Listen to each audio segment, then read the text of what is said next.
suatu gedung tua, kumuh, dan terkesan kusam, lembab, gelap.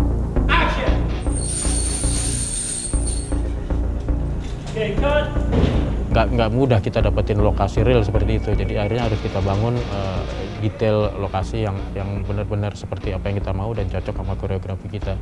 Sometimes the choreography will end up dictating to us how the set design needs to be. We might have certain ideas in choreography which takes place like 2 or 3 months before pre-production starts. And we'll have specific ideas of movements and falls which demand that we need like certain props or certain structures for the rooms. And action!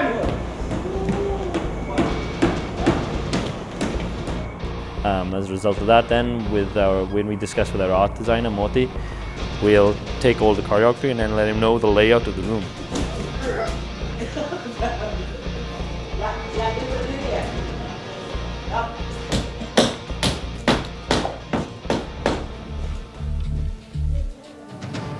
Yang kita mau itu kita bisa wujudkan sesuai dengan jalannya skenario yang kita bikin.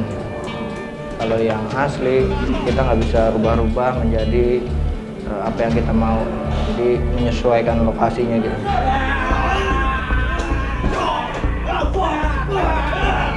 Teknik pengambilan gambar di film The Raid kita coba dengan teknik semi dokumenter, bergerak cepat tapi tidak terlalu stabil, tidak menggunakan steadicam.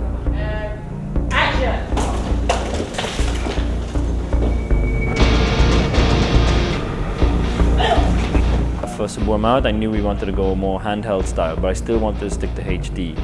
Purely because when we do the fight sequences and the action sequences, we go through so many takes that, you know, if we were using film, we'd waste so much product basically. And we were looking at new cameras on the market, different things that were coming out, and the new Panasonic AF100 caught our eye a lot. Kemudian kita tambahkan free grip di situ supaya pergerakannya bisa lebih dinamis, tapi tidak terlalu banyak goyang.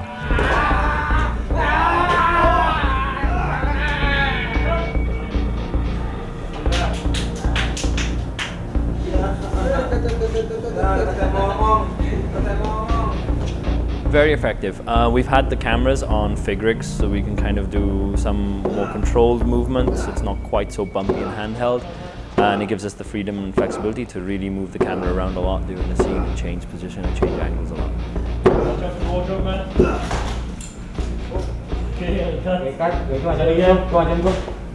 Same again, yeah.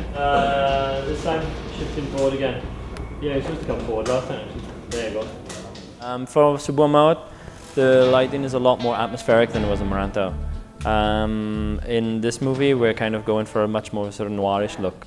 So we got a lot more shadows, a lot more darker locations. And because it's all interior, it means that we've been, and because the camera moves around 180 degrees a lot, we've been looking for different ways to be able to light with mobile lights, basically. So what we're doing is picking up LED lights that we can put on booms, and we can follow and track along with the characters and be able to be much more flexible with our camera movement as well.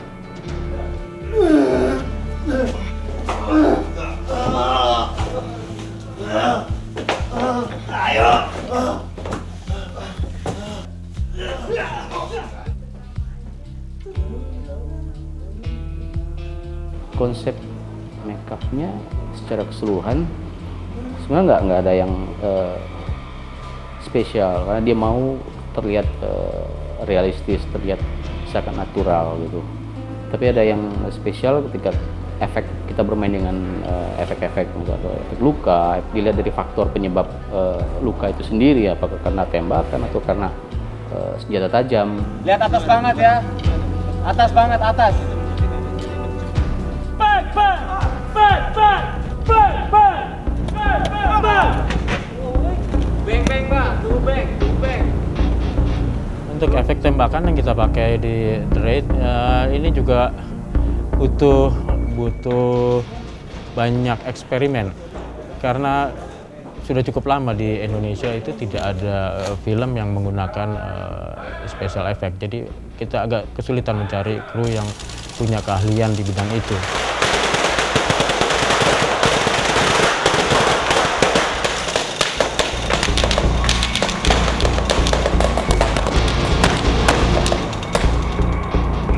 Riot Fan ini akan kita hajar habis, tembak habis di tampilan depannya.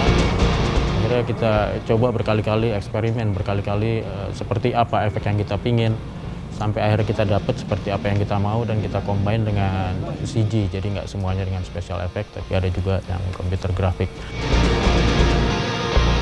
Riot Fan ini jadi satu cerita yang seru juga, karena dalam budget kita menyiapkan angka untuk menyewa, bukan membeli atau membuat. Dan akhirnya karena harus menekan budget, kita beli truk bekas, kita modifikasi seperti yang kita mau. Juga kapasitas pasukan khusus di belakang yang berjumlah 18 orang harus cukup di situ. Dan ketika syuting seringkali mesinnya ngadat, mogok, jadi kita harus dorong untuk berkali-kali saat syuting.